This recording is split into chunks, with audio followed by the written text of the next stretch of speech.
Here's the big challenge of life. You can have more than you've got because you can become more than you are. That's the challenge. And of course the other side of the coin reads, unless you change how you are, you'll always have what you got. I have found in my experience that income does not far exceed personal development. Now sometimes income takes a lucky jump, but sure enough, unless you grow out where it is, it'll usually come back where you are.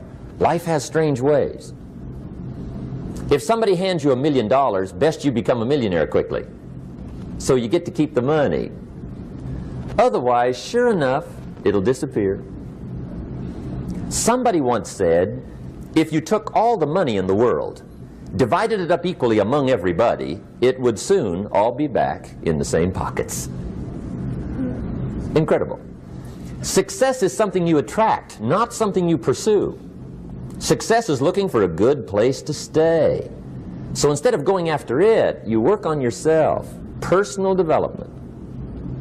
See, the major question to ask on the job is not what are you getting. The major question to ask on the job is what are you becoming? See, the big question is not what am I getting paid here. The big question is what am I becoming here?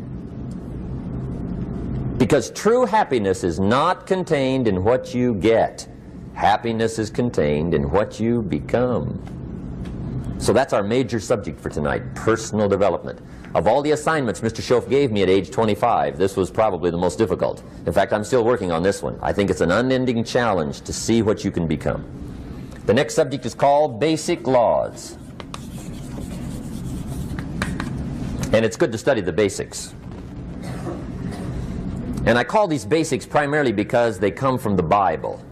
Now, I'm not a theologian or a minister, and that'll be apparent. But Mr. Shoaff taught me that the Bible was a good textbook for ideas and stories and success equations, how to live the better life. I found out that was true. He also taught me that the Bible is as practical as it is spiritual, and I found out that's true. If you look at your bank account and your income and you're not happy, there's several places in the Bible to check to see what the heck's wrong so you can make the changes. And we're going to cover some of those tonight, called basics. Okay. The next subject is my favorite, setting goals. Mr. Shoaff taught me how to set goals. What a favor that was. One morning at breakfast, shortly after I met him, he said, Jim, let me see your current list of goals and let's go over them and talk about them. He said, maybe that's the best way I can help you get a better direction started. And I said, I don't have a list. He said, well, is it out in the car or home somewhere? I said, no, sir. I don't have a list anywhere. He said, well, young man, that's where we got to start. He said, I can tell you right now, if you don't have a list of your goals with you, he said, I can guess your bank balance within a few $100s. Which he did. And that got my attention. I said, you mean my bank balance would change if I had a list of goals? He said, drastically. That day I became a willing student how to set goals. And sure enough, learning how to set goals changed my life. And I often wondered why no one had ever taught me how to set goals up until age 25. I went to high school, but if they offered it, I missed it. I went to college for a year, never heard it. I worked for Sears. Really. And to my knowledge, Sears never taught it. Right? How to set goals. So here I am, age 25, married, my family's starting, I've been to college, I'm working, and I still don't know how to set goals. But fortunately, when I was 25, I met the man who taught me how, and it revolutionized my whole life. Economically, socially, personally, it's incredible. So I want to share with you tonight what Mr. Shoaff shared with me, how to set goals. It can be a life changer. Okay. The next subject is the negative part of the seminar. Life is part negative, so we got to talk about the negative. And this subject is called diseases of attitude. Diseases of attitude. There's a lot of things that can wreck your chances to do well. We live in a rather dangerous world, so you got to be not only wise, you got to be careful.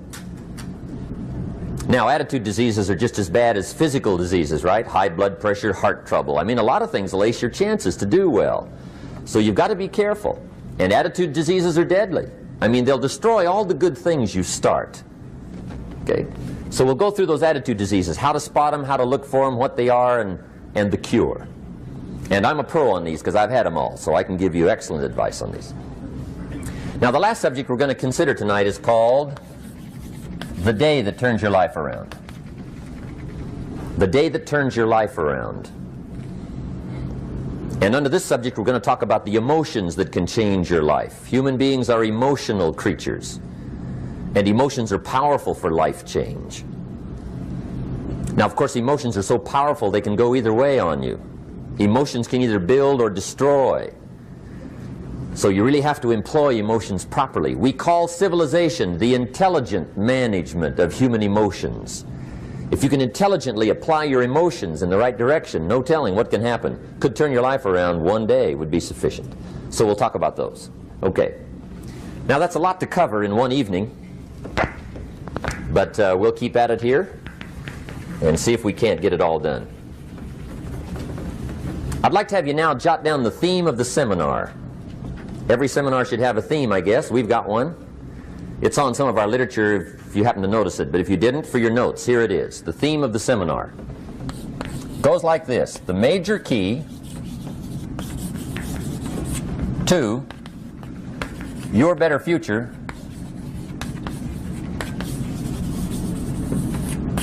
is you.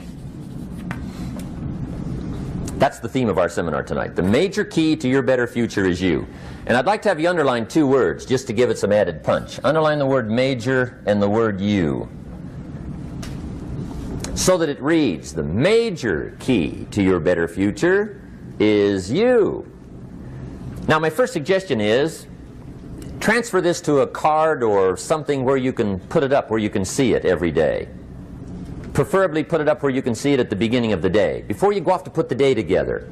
This is a good phrase just to glance at, to keep in mind as you're putting the day together. It's called the silent seminar. If you'll just let this talk to you during the day, I found it to be tremendously helpful. The major key to your better future is you.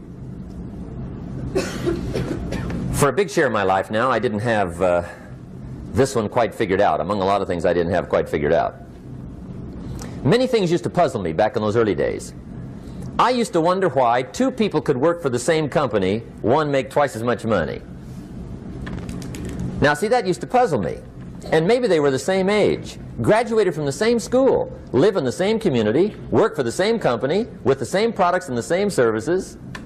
They've got the same traffic, the same problems, and one makes $1,000 a month, the other one makes $2,000 a month. Now that was my puzzling question. Why would this long list be the same and the money twice as much? I asked, what's the difference between $1,000 a month and $2,000 a month? And I don't mean $1,000 a month, right? I could figure that out. But what makes the difference? Why would one person do twice as well, 3 times as well? Speaking economically. Now, I know there's more than one way to do well. I understand that. But in this little narrow area called compensation, what's the difference?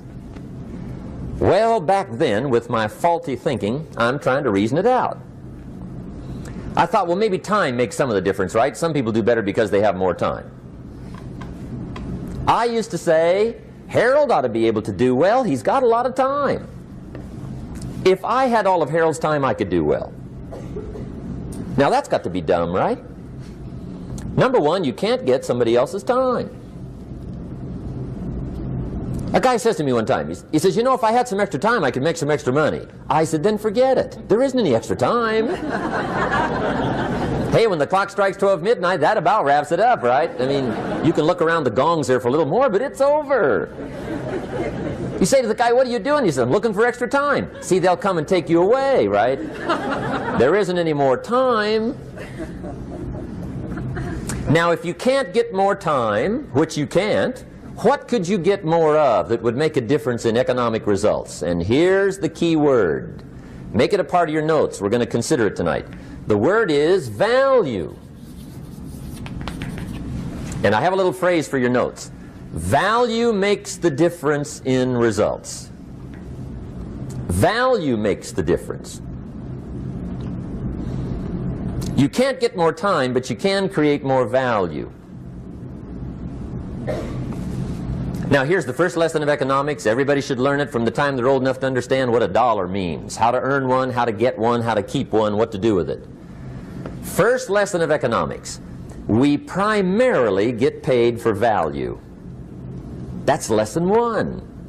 Bringing value to the marketplace, that's how you get paid. You don't get paid for the time.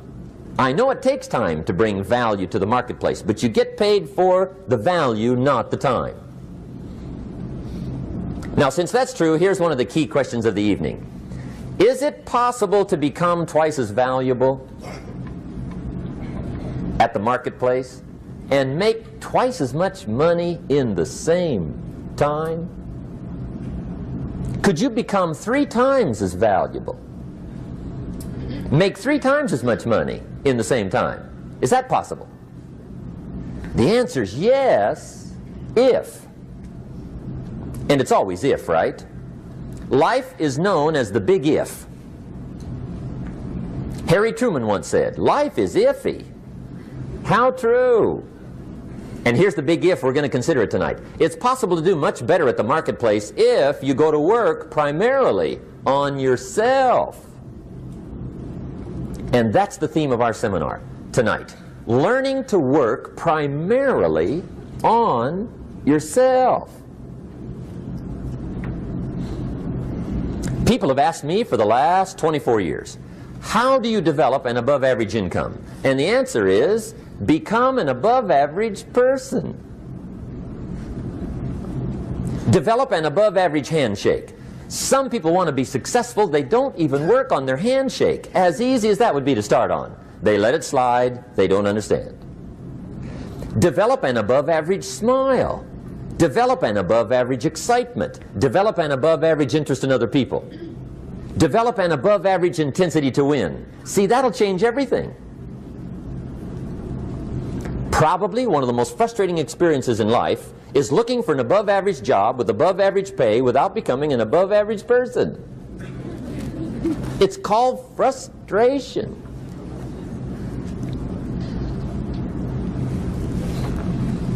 And Mr. Shoaff gave me probably the greatest clue he gave me when I first met him. He said, Jim, if you want to be wealthy and happy the rest of your life, just learn this lesson well. He said, learn to work harder on yourself than you do on your job.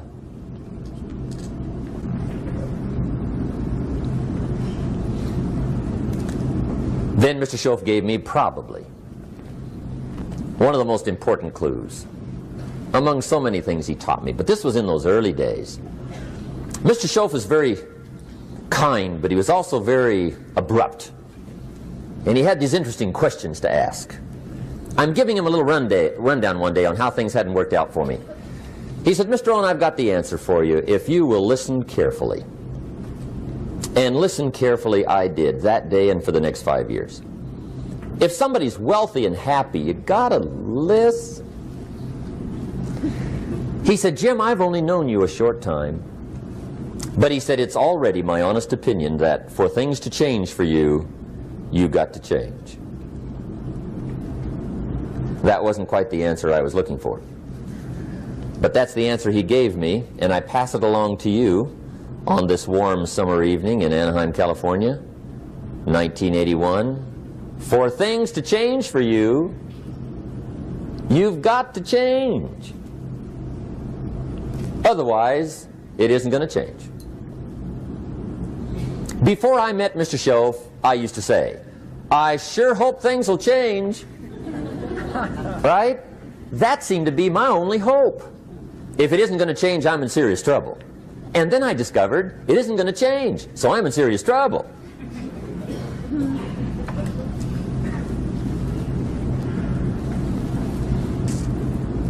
See, I can tell you what the 80s are going to be like. You have dropped into the right place. I did a seminar one time for Standard Oil executives and management in Honolulu. And we're having a conference one day on this big conference table. And one of them said to me, Mr. Rohn, you know some fairly important people halfway around the world. What do you think the 80s are going to be like? I said, gentlemen, I do know the right people. I can tell you. So they all listened very carefully. And I said, gentlemen, based on my wide experience, I can really honestly say to you, in my opinion, in the 80s, it's going to be about like it's always been. Aren't you glad you came? That's inside. I don't pass that around just everywhere. Now, of course, I said that to make a point, but I also said it because it's accurate. It's going to be about like it's always been. It isn't going to change. The tide comes in and then what? It goes out. For 6,500 years that we know of, recorded history, and probably long before that. So it is not going to change. It gets light and then what? It turns dark. 6,500 years. See, it's not likely to change. And we're not to be startled by that. And if the sun goes down, the guy says, what's happened, what's happened? It means he hasn't been here long, I guess, right? It always goes down about this time. The guy says, well, I don't like that arrangement. Well, you got to talk to somebody besides me, right? It gets light, then it turns dark. In rotation, the next season after fall is what? Winter. Pray tell, how often does winter follow fall?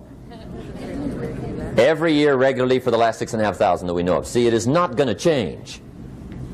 Now, some winters are long, and some are short, and some are hard, and some are easy, but they always come right after falls. It isn't going to change. Sometimes you can figure it out, sometimes there's no way to figure it out. Sometimes it goes well, sometimes it gets in a knot. Sometimes it sails along, sometimes it gets in reverse. See, that's not going to change. The last 6,000 years reads like this: opportunity mixed with difficulty. That's how it reads. It isn't going to change. The man says, well, if it isn't going to change, how will my life ever change? Answer, when you change. And whether I'm talking to high school kids or business executives, my message is always the same. And it goes like this: the only way it gets better for you is when you get better.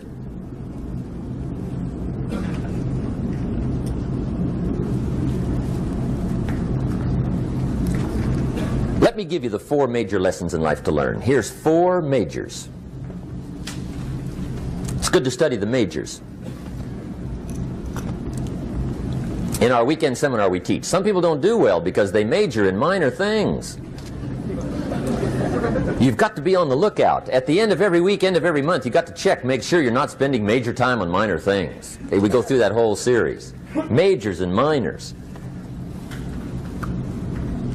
Now, let me give you 2 phrases before we get to the 4 majors. This will set it up and you'll see where I'm going. 2 key phrases for your notes. Here's the first one. Life and business is like the changing seasons. That's the first phrase.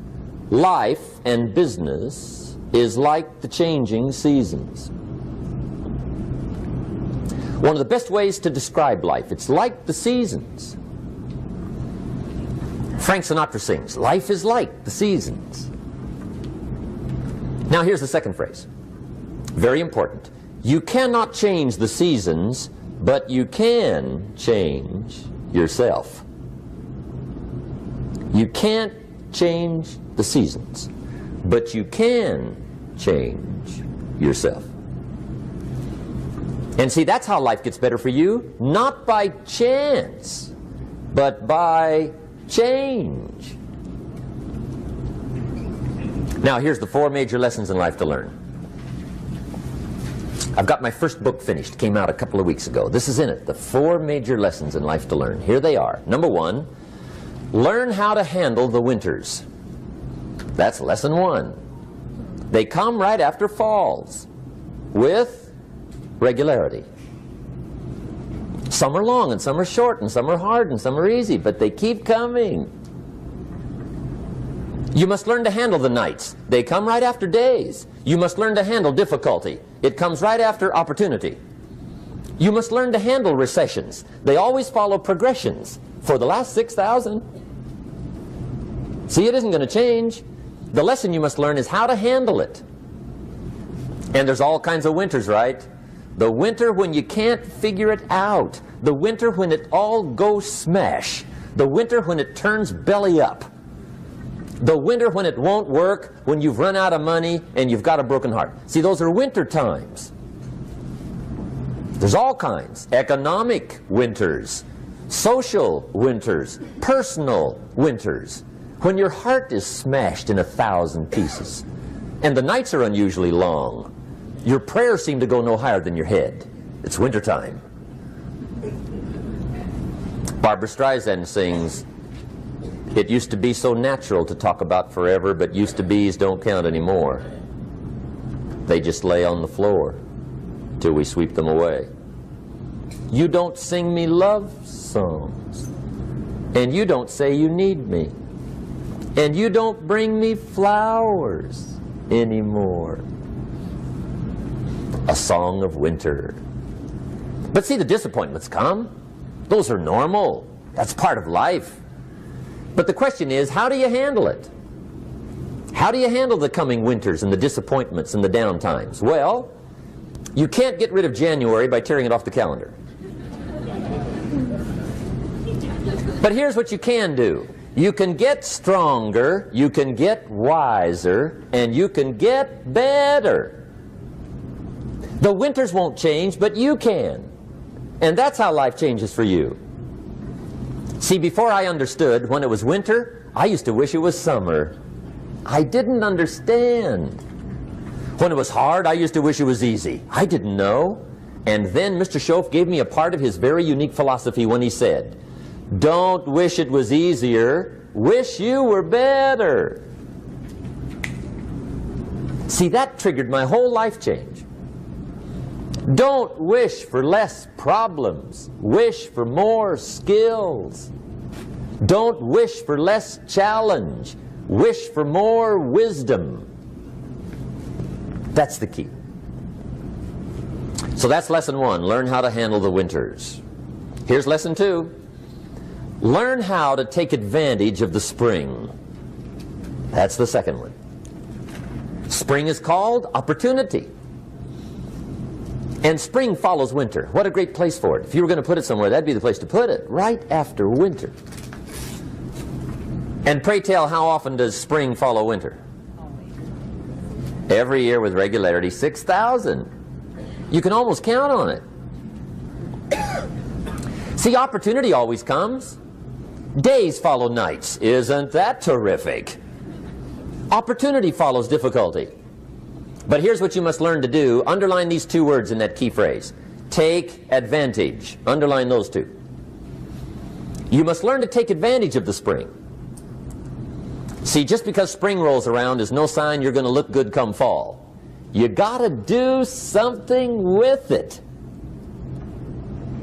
In fact, you have to get good at one of two things in life. Planting in the spring or begging in the fall. Or get somebody to do it for you. See, those are about the only alternatives. Now here's what else you must do. Take advantage of the springs quickly, because there's only a few. Just a handful of springs have been handed to each of us. They don't come forever. Life is fairly brief. So you got to read every book you can get your hands on what to do with your springs while they're here. And take advantage, they soon run out. The Beatles wrote, "Life is so short." And for John Lennon, it was extra short. But life is brief. Elton John sings, "She lived her life like a candle in the wind." It's brief. So whatever you're going to do with your life, you got to get at it. Don't just let the springs pass. Here's the third major lesson in life to learn. Learn how to protect your crops all summer. You got to take care of what you start. Sure enough, as soon as you've planted your garden in the spring, the busy bugs and the noxious weeds are out to take it. And here's the next bit of truth. They will take it unless you prevent it. And that's the third major skill to learn. You've got to learn to prevent the intruder from taking all the good you start. It's one of the challenges. Here's two key phrases under number 3. First one, all good will be attacked on this planet. Maybe not the next one we get to, but on this one, all good will be attacked. Every garden will be invaded. Not to think so is naive. And here's the second phrase. All values must be defended. Political values, social values, community values, family values, marriage values, friendship values, business values. Every garden must be tended all summer.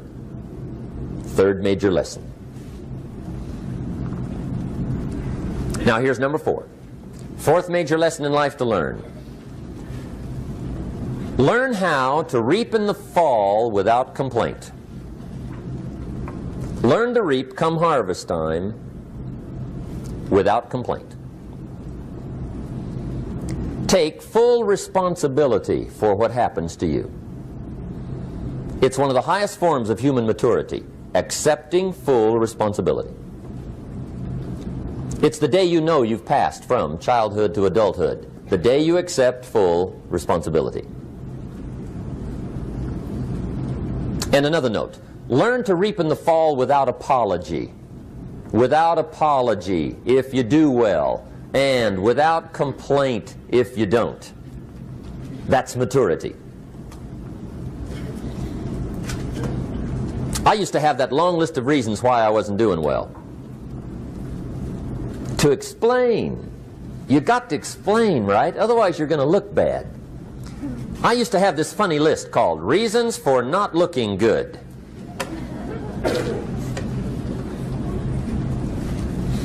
I used to blame the government. I mean, you can believe that or not. It was at the top of my list. I had a lecture second to none. The government. That was on my list. I used to blame taxes. Look what you got left after they take everything. And they expect you to do well. That was on my list there. Prices, that one's easy, right? You walk into the supermarket with $20, come out with a little half bag. So I had that on my list. I used to blame the weather. I blamed the traffic. I used to blame my car. I blamed the manufacturers. I used to blame the company. I blamed company policy. I used to blame the training program. I blame my negative relatives. They were always putting me down. I blame my cynical neighbors. They're just selfish, looking out for themselves. Won't loan you money? They were on my list.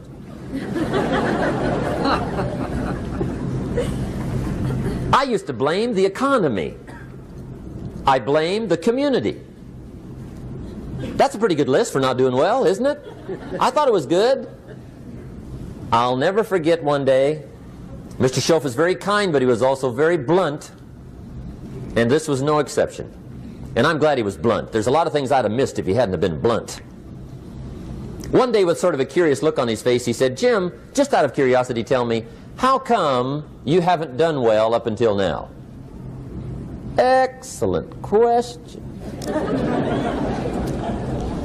I thought, well, so I won't look too bad, I'll go through my list. And this list I just gave you, I put that on him. And he was very patient. He let me go through the whole thing, the government, the weather. I went through this whole thing. When I finished, he looked my list over very carefully. He said, "Mr. Rohn, big problem with your list. You ain't on it." How brilliant.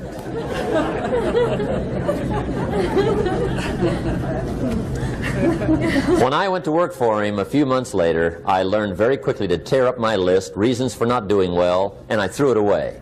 And I got me a fresh piece of paper. And I put one word on it. Me. There's a Black Heritage spiritual that says, "It's not my mother nor my father, nor my brother nor my sister, but it's me, O Lord, standing in the need of prayer." See, I used to blame everything outside. And then let me give you a little philosophy that helped turn my life around. For your notes, here it is. It's not what happens that determines the quality or the quantity of your life. It's not what happens. And the reason is because what happens happens to about everybody. No different. The sun went down on all of us last night. A common event, a happening. And I found out that the same things can happen to two different people. One gets rich and one stays poor. Why is that? It's because it's not what happens, but rather it's what you do that changes everything. So that's a key phrase. It's not what happens, it's what you do. What happens is about the same. You might put that in parentheses here. Same. What people do, that's what's different. Anything can happen, right? Everything can happen. I've heard all the stories. I've been one of the stories. Hey, we could all tell stories all night long, right? Happenings. Anything can happen. Have you heard of Murphy's Laws? Anybody here heard of Murphy's Laws? Okay, most of you have. Murph had these laws. One of them was, if anything can go wrong, it will. That's one of Murphy's Laws. He was not one of the great positive speakers of the day. But anyway, it's still true though, right? Anything can go wrong, everything can go wrong. For sure. I've fallen out of the sky so many times. Once to the tune of a couple of million. Devastating. Took me a while to survive that one. Now, it wasn't all that much, but it was all I had. Right? I mean, that's when it's much, right? When it's all you got. If you got 3, 2 go, you got 1 left, you ain't looking that bad. But when it all goes. Has anybody been there when it all went? Anybody? Come on, the rest of you liars. Go ahead. Come on. Hey, we've all been there, right? When it all went. Of course, it used to be a long time ago, right? When you ran out of money, got to 0, you were all through. Heck, now you can whistle right on by 0, right? I mean, they will bury you. That's what they will do.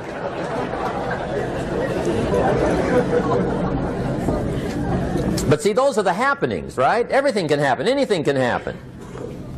But it's not the happenings. It's what you do about it. Somebody says, yeah, but you don't understand the disappointments I've had. Come on. Everybody's had their share. Disappointments are not special gifts reserved for the poor. Everybody has them. The difference is what you do about them. It's not the weather. I used to blame the weather, and I discovered it rains on the rich. So see, that won't help. 2 men wake up one morning, there's a rainstorm on. One of them looks out his window, sees the rainstorm, and he says, wow, what a storm. With weather like this, they can't expect you to go out and make sales. He stays home. Same morning, the other guy looks out his window, sees the same storm, says, wow, what a storm. But he says, you know what, with weather like this, what a great day to go out and make sales. Most everybody will probably be home, especially the salesman.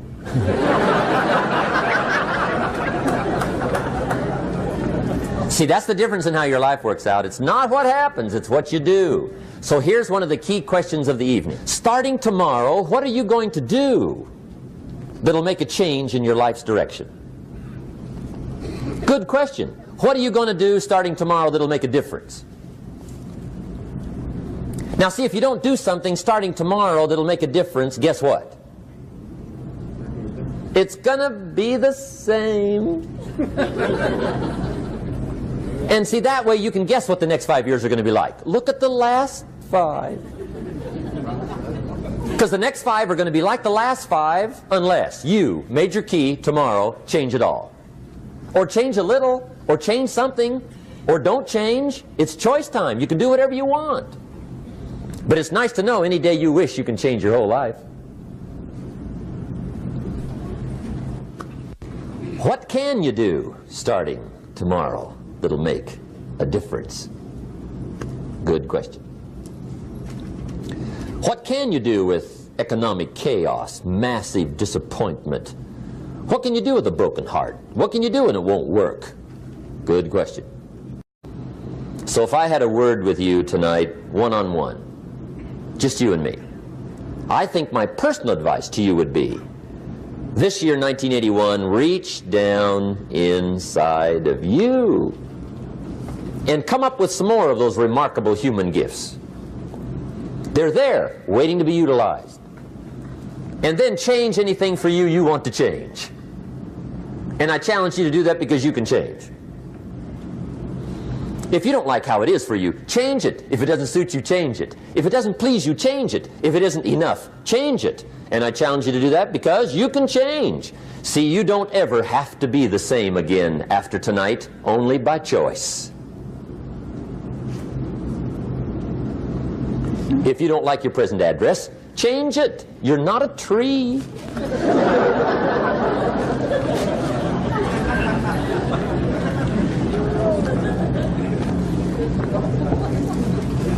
Now, let me give you 3 steps to personal development. Let's get down to the nitty-gritty. What does it take to really make the changes starting tomorrow? It takes more than philosophical pronouncement. I know that. It also takes more than enthusiasm. I know we're hearing a lot about enthusiasm these days, but see, that just won't do the job. We're still hearing the old cliches of the 30s, right? To be enthusiastic, you must act enthusiastic. But see, that's not going to help. After you have leaped about, there are some things you got to do, or it isn't going to change. See, you can get all excited about lifting 200 pounds till you get to the gym. And then you need a new excitement. And the new excitement is called discipline. Major step to human progress. Discipline.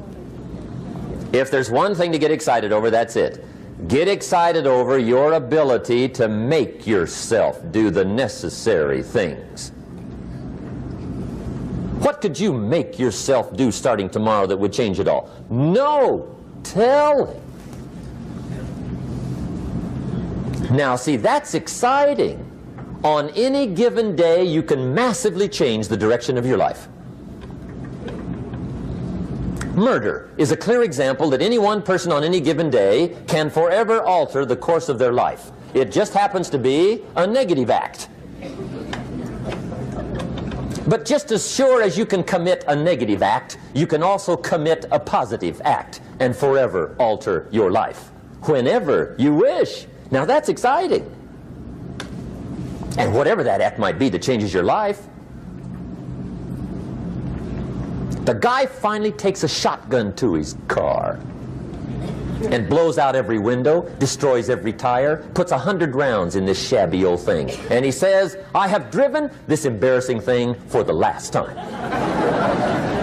And not only will I never drive it again, nobody else will ever drive it again. And he lets that shuddering thing stand there for a while as a monument to the day he said, today my life changes. Now who can do that? Anybody. When can you do it? Whatever day you pick.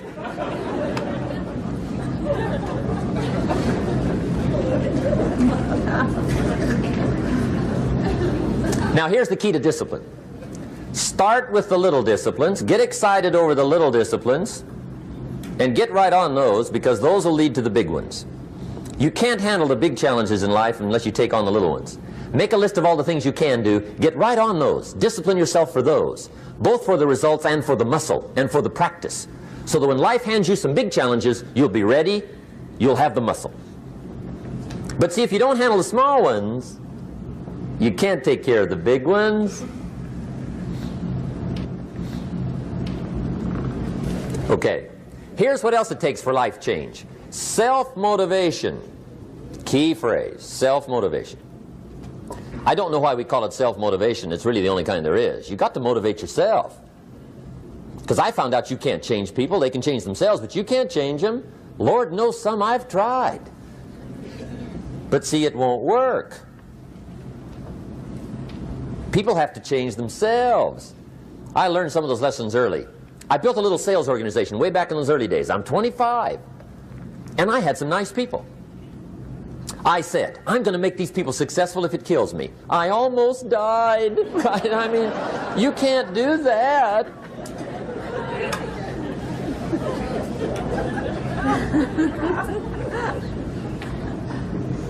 See, I've discovered this. Good people are not trained, they're found. You find good people. You don't make them good, you find them good. Training really is for the purpose of finding good people. You don't need much instruction for a good person. Too much training probably means you got the wrong people.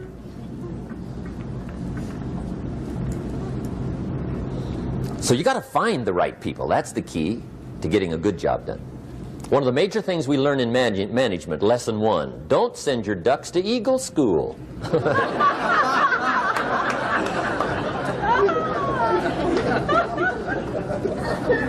Because it won't help. I mean, I'm telling you, it won't help, no matter how good your school is. And the little eagle badge and little eagle hat, I'm telling you, it won't help. It won't help. You can tell whether your school's done any good, right, is when it's over, right? The duck goes for his first rabbit and makes him a friend. You say, no, no, no. Anyway, so it takes self-motivation to really alter your life.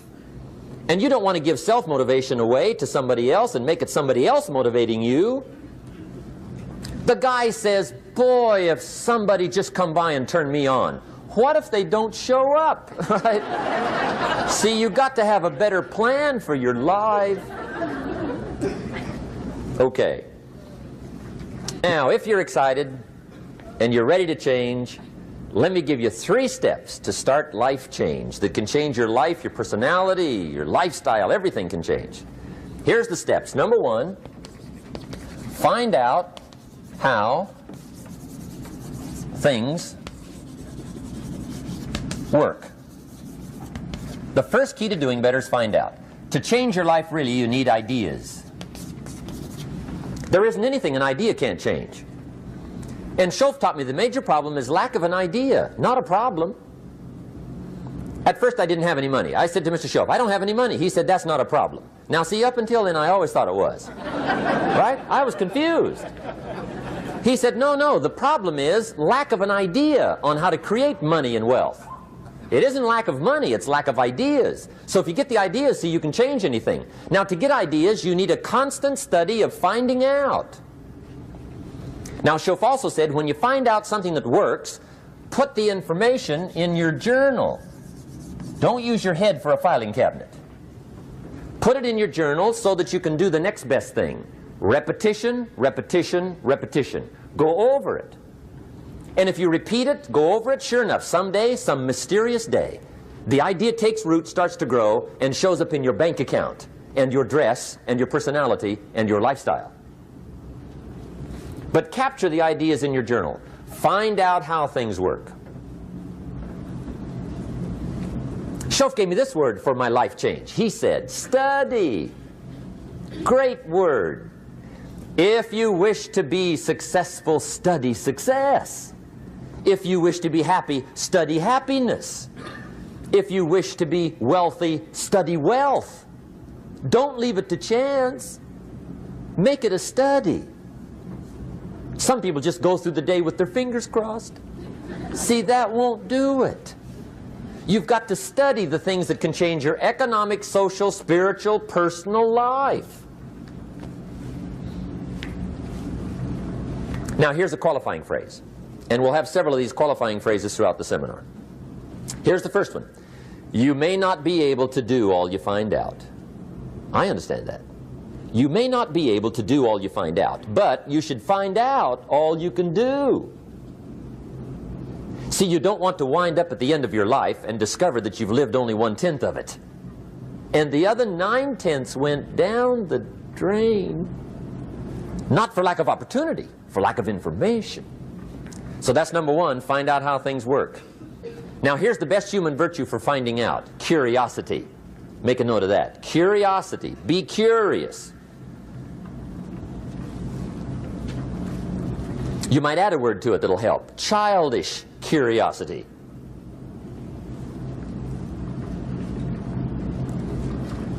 What will kids do if they want to know something bad enough? Bug you. That's the phrase. They can ask 1,000 questions. You think they're through? They got another 1,000. They'll drive you to the brink. It's a virtue. when you got to know. Be like a child. In fact, Jesus, the master teacher, said, unless you can become like little children, you might as well forget it. You don't have a prayer. Excellent advice. You got to be like children. 4 ways, in my opinion, to be like a child. Number 1 is curiosity. Number 2 is excitement. Get excited like a child over your ability to make yourself do anything for change. 3rd is faith. Have faith like a child. Adults are too skeptical. And 4th is trust. Trust is a childish virtue, but the rewards are incredible. So be like a child. Now, if you're curious, let me give you 3 ways to find out how to change anything. Any life direction, any dimension. Here's 3 ways to find out how to change anything. Number 1 is to read. Become a good reader. All of the successful people I know and work with around the world, they're all good readers. Curiosity drives them to read. They got to know. They just read.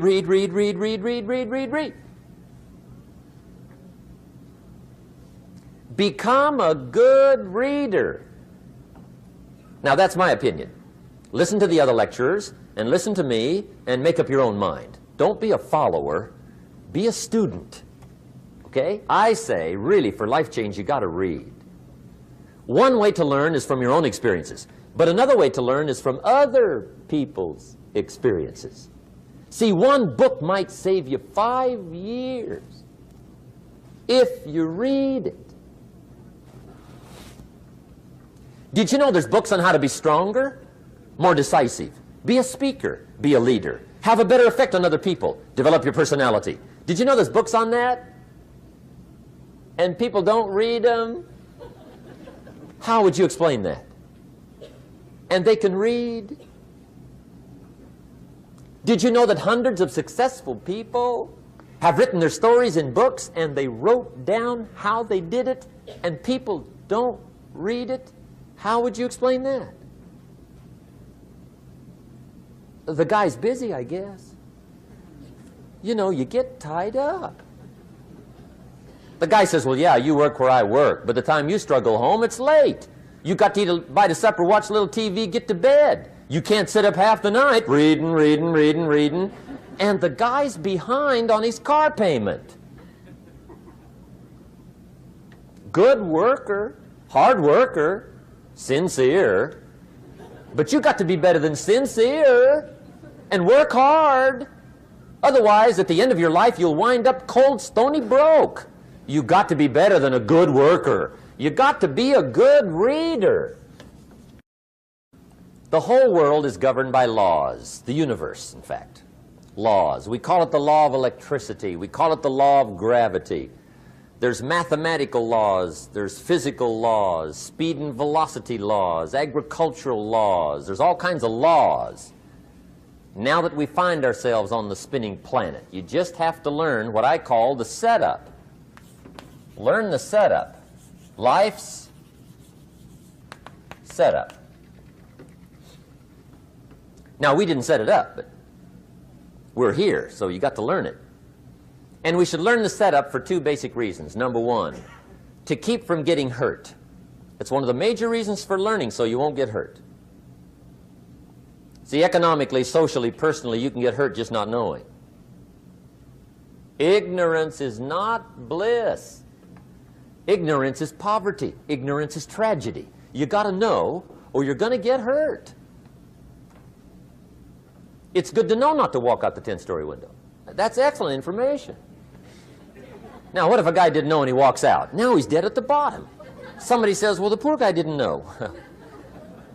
You got to know, or you're going to get hurt. Okay. Now, here's a parenthesis. You don't have to like the setup. I don't ask you to like how it is. That's not what's important. But it is important to learn how it is. Okay, so you don't have to like it, but you should learn it. That's what I tell the kids, right?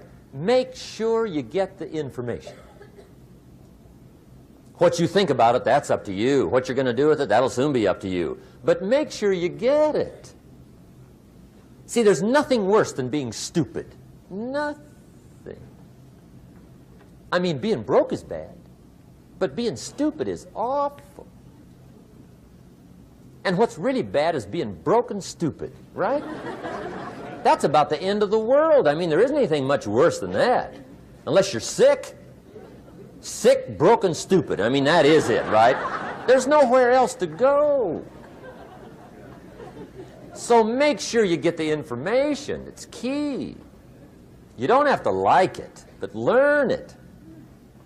If this big monstrous thing lifts up in the sky, hangs there for a little while, cuts loose, comes crashing down, boom, shakes the ground for 5 miles.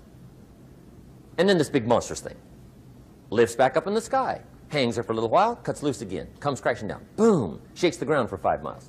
It just keeps doing it, this big monstrous thing, lifting up and then crashing down, boom. Now, you might come along one day and say, that's got to be a stupid arrangement, which is okay. You're entitled to your opinion. But the first thing you should learn to do is get out from under it, right? That's number one. You might have a great moral argument. You might want to shake your finger at the sky, but do it from over there, right, so you don't get smashed. It's called your basic smart. So number one, learn so you won't get hurt. Whether you like it or not, learn. Now here's the second reason for learning, the setup, to benefit. It's called the plus of life. And that's what life is, right? Both minus and plus. The minus is tragedy, heartache, misery, failure, unhappiness. But life is also happiness, prosperity, good feelings. So here's the key. Learn to get on the good side of the way things work.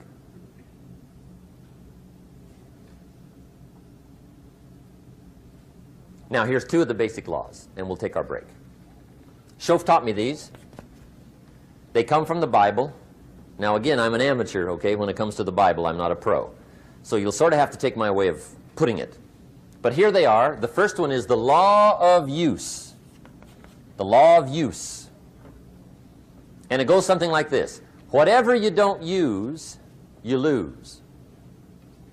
Lack of use causes loss.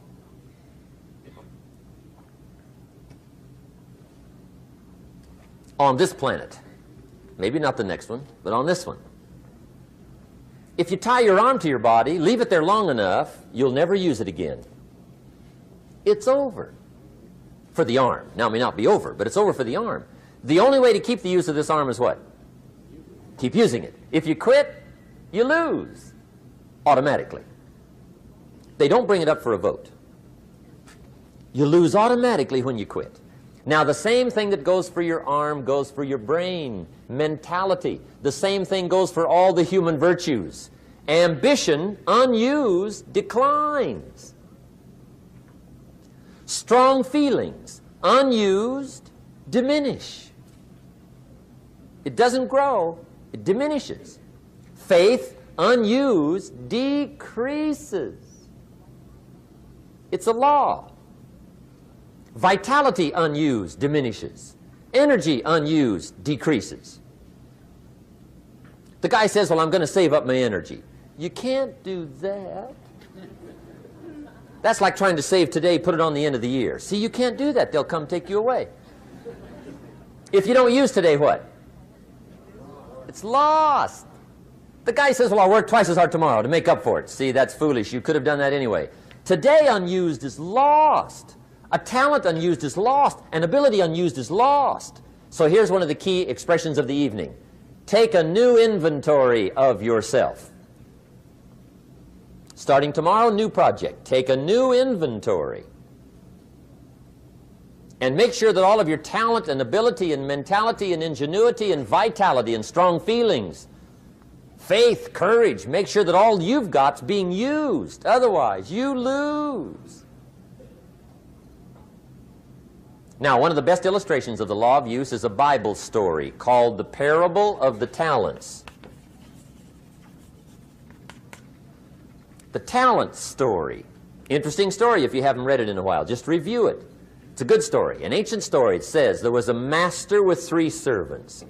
He got them together one day and he said to the 3, I've got these talents. And in those ancient days, a talent was a measure of gold. And he said to the 3 servants, take these talents and see what you can do with them while I'm gone. He said, I'm taking a journey and I'll be gone for a while. When I come back, we'll get together, go over the book, see how you did. He said, here's 5 of these talents for you. 5. Here's 2 of them for you. 2. And here's 1 for you. 1. The master said, take those talents, see what you can do with them. When I come back, we'll get together, we'll go over it all. The servant said, okay, master takes off. According to the ancient story, the master comes back from his trip. When he gets back, he gets the 3 servants together, and as he said he would, he asks, how did it go with those talents? You were 5. What happened? That servant said, well, I took the 5 talents you gave me, and I put them to work. A little shaky at first, but he said things finally got rolling. And he said, I poured it on. And he said, my talents grew to 7, 8, 9, 10. He said, I doubled my talents from 5 to 10. Books will show. Master said, one heck of a job. Or something like that. He said, I gave you 2 talents. What happened? That servant said about the same thing happened to me. I put those 2 talents to work, poured it on. They grew to 3 and then to 4. He said, I doubled my talents from 2 to 4. Books will show. Master said, well done. He said, I gave you 1 talent. What happened? That servant said, well, I took the talents you gave me, and I carefully wrapped it, and I dug a hole and buried it. And camouflaged it, I suppose, right, so nobody would steal it. And he said, fortunately, nobody got it. And he said, I knew you were going to be here today, so I dug it up. Here it is, safely wrapped. I did not lose it while you were gone. According to the ancient story, the master said, take that talent away from him and give it to the man that's got 10. Now you might say, well, I don't like that arrangement. The poor guy's only got 1 talent. He's already got 10. It ought to be more even. Remember, I didn't ask you to like it. But this one I would ask you to learn, because it simply means whatever you do not employ, you forfeit. It's a law. So learn well the law of use. Now here's the second one, and we're going to take our break. Second law from the Bible. This one we've heard since we were small, I'm sure. It's called the law of sowing and reaping. In fact, we've probably heard it so often we could quote it. It says, whatever you sow, what? You shall reap. Fairly blunt, hopefully clear. Here's my first suggestion on the law of sowing and reaping. Don't try to beat it. You might as well try sitting on the sun in the morning. Keep it from coming up. You'll have better luck. Whatever you sow, you reap. Now, for a fair share of my life, I'm a bit mixed up on how all this applies. Among a lot of things I was mixed up on. I knew I wasn't reaping too good. That I understood. My problem was I was confused about what was causing it. Remember me with the funny list? I thought those are the reasons why it isn't working out well. And then Mr. Shoaff gave me the clue that helped me figure it all out. He said, Mr. Rohn, I have another answer for you. There's another way to quote this law that'll show you where the problem is so you can go to work on it right away. All you need to know is where the problem is. Then you can go to work on it. So he quoted me the law another way, and I found out what my problem was. Here's the way you quote the law. Whatever you reap is what you've sown. Now I knew what my problem was. Whatever you reap is what you've sown. If you don't like the crop, who do you look up? Answer, whoever planted it. And where do you find who planted your crop? Answer, in the mirror. What I finally learned to do come fall was to go to the mirror. That's where you go. And if necessary, you say, a few skinny carrots? I got to be unimpressed. Where were you last spring? Asleep? Didn't you read the books? Did you break your hoe? Let me give you 7 key points to the law of sowing and reaping. Let's tick right down through the list of 7, and it'll be break time. 7 points to sowing and reaping. Here's part of the philosophy that really helped me to make some changes in life direction. Number 1, the law of sowing and reaping is negative. That's number 1, which simply means if you sow bad, you reap bad. Now, this is kind of 3rd grade, but it doesn't hurt to go over the basics. If you plant thistle seeds, you don't get pumpkins. Honest, no use looking for pumpkins. John says, how come no pumpkins? Come on, John. The law's negative. That's how come. Now, here's number 2. The law's positive, which simply means if you sow good, you reap good. If you plant pumpkin seeds, you don't get thistles. Not from pumpkin seeds. Mother Nature won't pull tricks on you over in the corner snickering and pushing new thistles and you planting pumpkin seeds. She won't do that. You will get pumpkins from pumpkin seeds, and the reason is because the law is positive. Now, here's number 3. I got excited when I found out the full dimension of this. See, you do not reap what you sow, but rather you always reap much more than what you sow. So the 3rd key word is more. You don't get back what you put out. You get back much more than what you put out. And it works both positive and negative. On the negative side, it said, if you sow to the wind, you reap the whirlwind. So you got to get ready for that, or you will be naive. See, anybody can, whether you will or not. See, that's the question. And here's a good question to ask. We are all buying somebody's plan. The question is, whose? Who's got you talked into doing what you're doing? Who's got you talked into your present plan? See, 10 years from now, you will surely arrive. The question is, where? But see, anybody, if you want to, can go searching for a good plan, pick it, and start working it. And sure enough, as the time passes, as it surely will 5 years from now, 10 years from now, then you'll be winding up wearing what you want to wear, driving what you want to drive, living where you want to live, become what you want to become. But now's the time to fix the next 10 years. And who can? Anybody. Here's number 6. The 6th key to sowing and reaping. This is leveling with you now, as we promised to do. There's one thing better than the truth, and that's the whole truth. And here's part of the whole truth of the law of sowing and reaping. Number 6 is, you could lose. There are times when you just lose, no matter what you do. It's that kind of planet. You reap what you sow. Yes, but...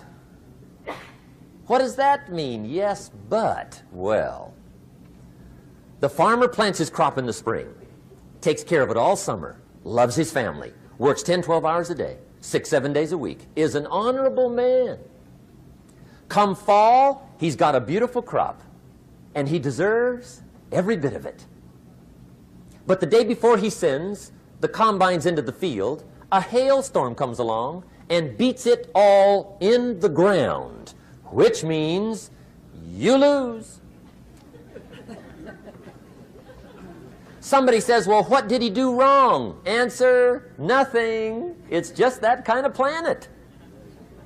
Sometimes it's going to hail on your crop and rain on your parade, so you got to get ready for that or you will be naive. That's just part of the life arrangement. And don't press me why. I was not in on some of the original decisions here, so I don't know how it got set up. But there's just times, sometimes you lose. That's part of life. But now here's number 7.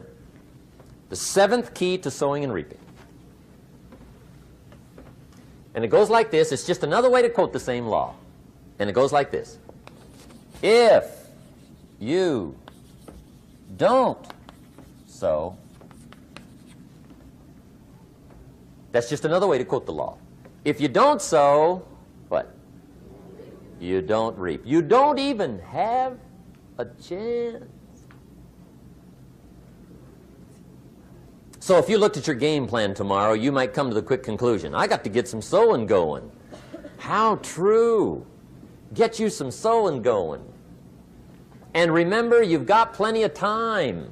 You've got all the time there is. Some people spend enough TV time to make a fortune. The latest article on television watching in this country, according to the latest article, the average television is on in this country in every household 7 hours a day, called the Big 7. I asked a guy one time what his TV cost. He said about $450. I said, you forgot to look at the price tag. He said, what do you mean? I knew he was a TV watcher. I said, that television costs you, in my opinion, at least $12,000 a year. To watch it, not to own it. Owning it's cheap. Watching it is what's expensive. And I said, hey, $12,000 a year is too much to pay to watch TV. That's too much. Pay a little, but not $12,000. And he's the guy that said, I hope pay TV never comes.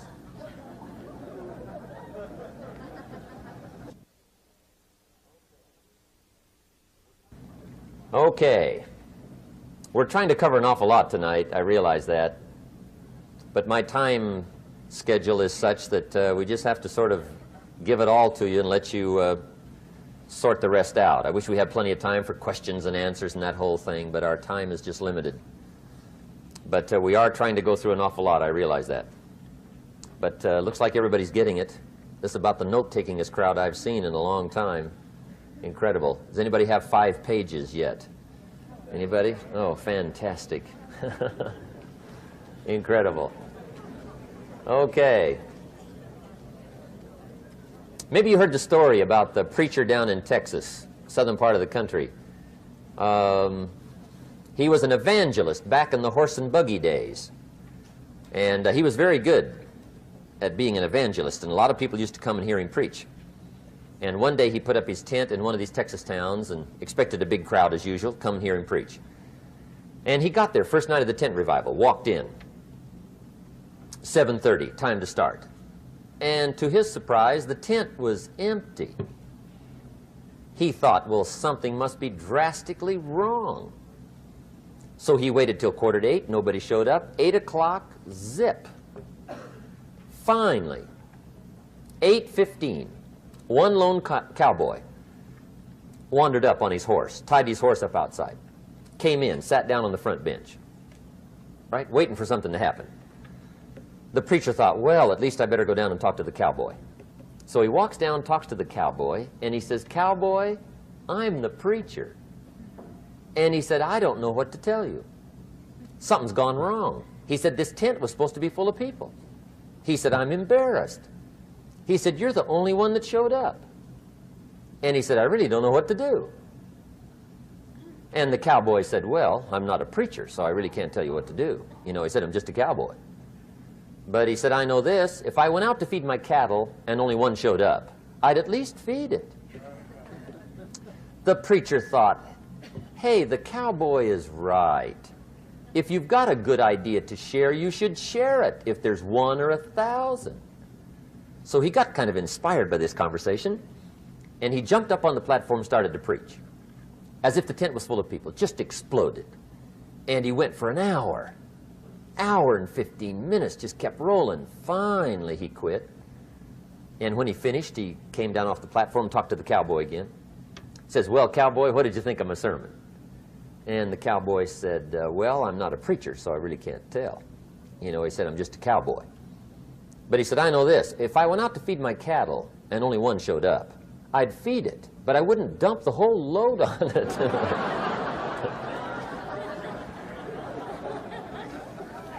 So anyway,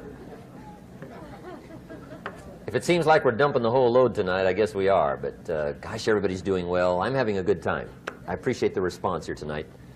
Okay, the next subject is setting goals. Let me show you what turned my life every way but loose. Mr. Shoaff dropped this idea on me, changed me completely. Setting goals. Here's what can easily happen if you don't set goals. It's easy to let life deteriorate into making a living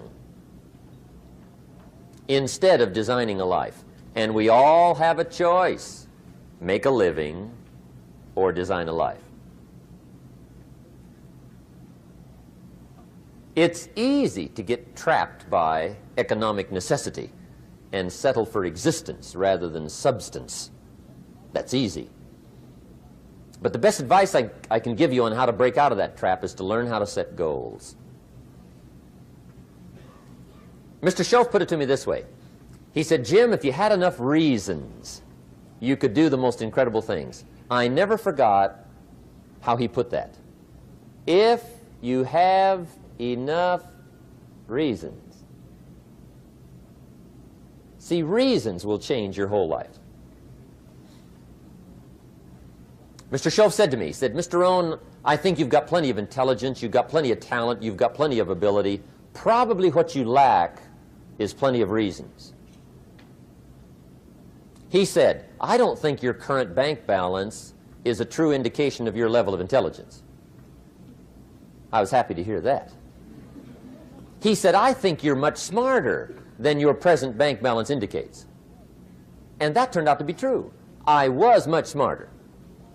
But of course my first question was, well then why isn't it bigger? And he said, you don't have enough reasons. You've got enough intelligence, but not enough reasons.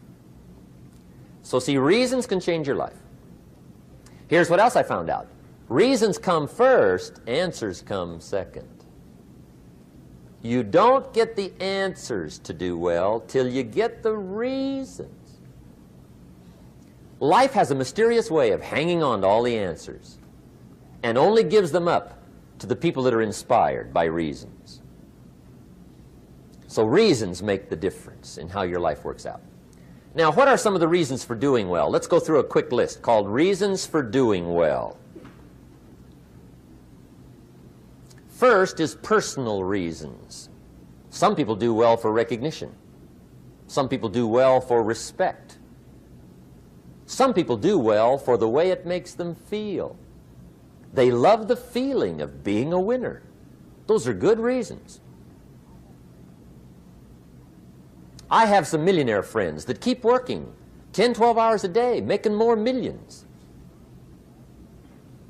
And it's not because they need the money.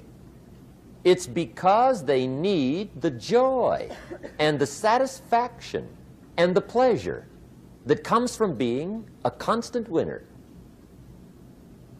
And see, it's not just the money anyway. It's the journey, not the money. Once in a while somebody says to me, boy, if I had $1 million, I'd never work another day in my life. That's probably why the good Lord sees to it they don't get their million, right? They'd quit. They'd quit. Okay. Next is family reasons. Some people do extremely well for other people, and that's powerful. Human beings can greatly affect each other. Sometimes we will do things for somebody else we will not do for ourselves. We're made that way. I met a man one time who said, Mr. Rohn, to do all the things I want to do with my family around the world, he said, I got to have at least $250,000 a year. I thought, incredible. Could a guy's family affect him that much? And the answer is, of course. How fortunate are the people that find themselves greatly affected by somebody for personal achievement. And we are affected. The writer of a recent song said, "If not for you, the winter would hold no spring, couldn't hear a robin sing. I just wouldn't have a clue if not for you." So we can be affected. That might be one of the most stimulating reasons to do well, finding somebody. When Andrew Carnegie died, the wee little Scotsman that built the big steel industry, when he died, they opened up his desk, and in one of the desk drawers, they found a slip of paper. On that piece of paper, Mr. Carnegie had written his goal for his life, and he wrote it when he was in his 20s. And on that piece of paper, it said, "I'm going to spend the first half of my life accumulating money. I'm going to spend the last half of my life giving it all away." What a goal. He got so inspired by that goal that the first half of his life, he accumulated $450 million. And the last half of his life, he gave it all away. Good question tonight. What's got you turned on? What's got you bombed out of sight to get up early and stay up late and hit it all day? Next question. What's got you turned off? When I found the answers to those two questions, my life exploded into change. I finally found out what had me turned off, and I got that cured. And then I got me a long enough list of reasons to turn me on. And once the lights went on for me, age 25, they've never gone out. I've fallen out of the sky a few times, but I've never lost that drive to make something unique out of my life. See, reasons altered my whole life. Now, there's another list of reasons called nitty-gritty. Hard little reasons. Sometimes those little reasons are the most powerful reasons that can change your life. Sometimes it doesn't take much. I now carry several $100s in my money clip. It's only a few $100s, but it was one of those reasons turned my life around. Just before I met Mr. Shoaff, I heard a knock at the door. I go to the door, and there's a little girl standing there about this tall selling Girl Scout cookies. And she gave me one of the finest sales presentations I've ever heard. Special deal, several flavors, this whole package of stuff, $2. And with a big smile, she very politely asked me to buy. And I wanted to. Big problem. I'm broke. I don't have $2. And to this day, I can remember the pain and the embarrassment. I'm a father, I'm a husband, I've been to college, I'm working, I'm 25, I don't have $2. And I didn't want to tell her that for some reason. So I did what I thought was next best. I lied to her. I said, "Hey, look, I've already bought lots of Girl Scout cookies. I've still got plenty stacked in the house," which was not true. But it seemed to get me off the hook for the moment. She said, "Well, gosh, that's wonderful. Thank you very much." And she went away. When she left, I closed the door, and that was the day I said to myself, I don't want to live like this anymore. I've had it with lying, and I've had it with being broke. I'm never going to let this happen to me ever again. I promised that day I would work as hard as possible and would always carry plenty. It took me a little while, but now I do. It was one of those reasons. And I guess I carry plenty for two reasons. One is the way it makes me feel, but also in case I bump into another Girl Scout selling cookies. right? I'm ready.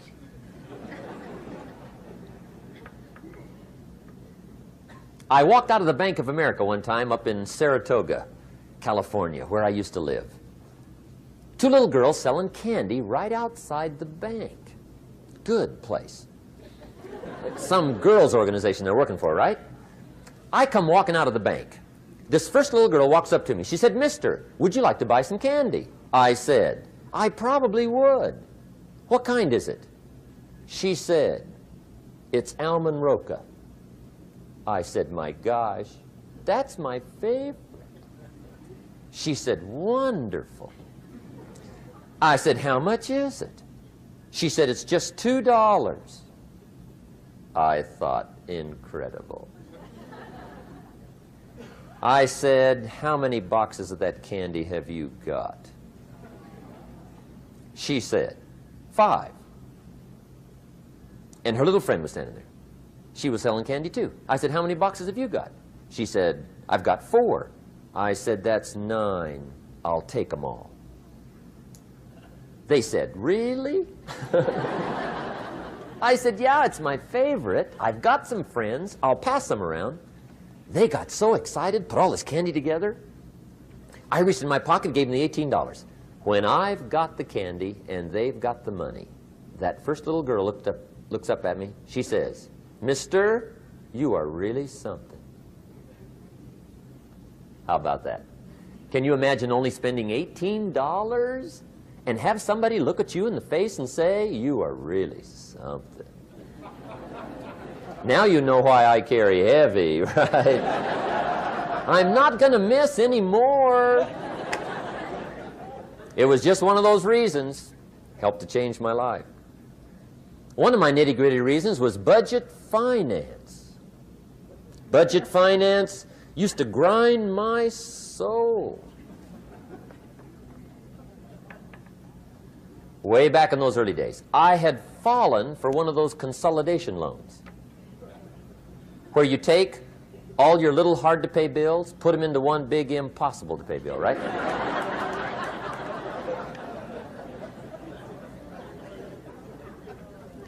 I would get 4 or 5 payments behind. This one guy used to call me day and night. I don't think they're allowed to do that anymore. Harassed me. Threatened to run me in front of the judge. Threatened to ruin my credit. Threatened to embarrass my family. One day he said, "We're going to come get your car, drag it rear end up down the street in front of your neighbors." The guy even called me a flake. And back in those days, I'm broke, I'm pitiful, there's nothing I can do about it.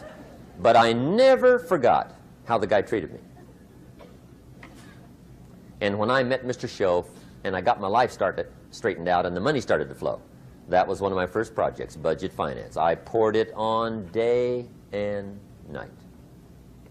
I finally put all the money together I owed him, which was considerable. I picked a day for the payoff.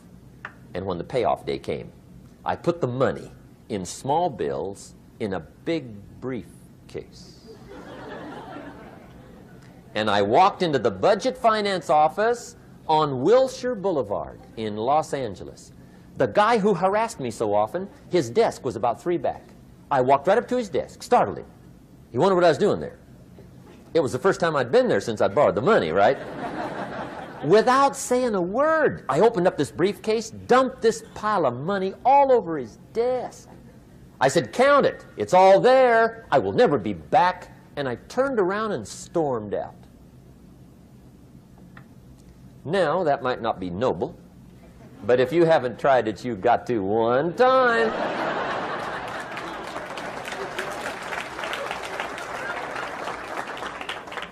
It can be the day that turns your life around. All you need is a reason that turns you on. One of my dear friends, Robert Depew, Bobby used to be a school teacher in Lindsay, olive capital of the world. Bobby taught school several years, got a little weary teaching school. One day decided he wanted to get into sales. So without telling anybody, he just up and quit his job teaching school and jumped into sales.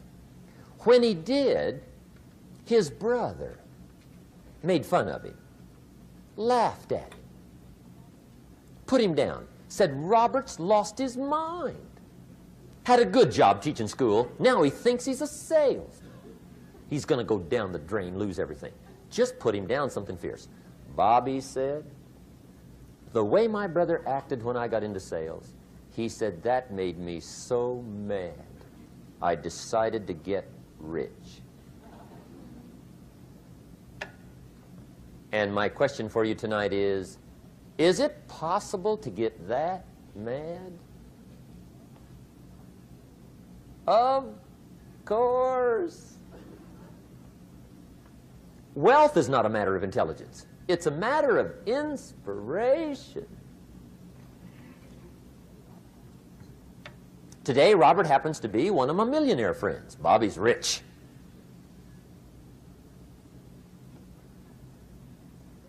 Frank Sinatra said one time, the best revenge is massive success.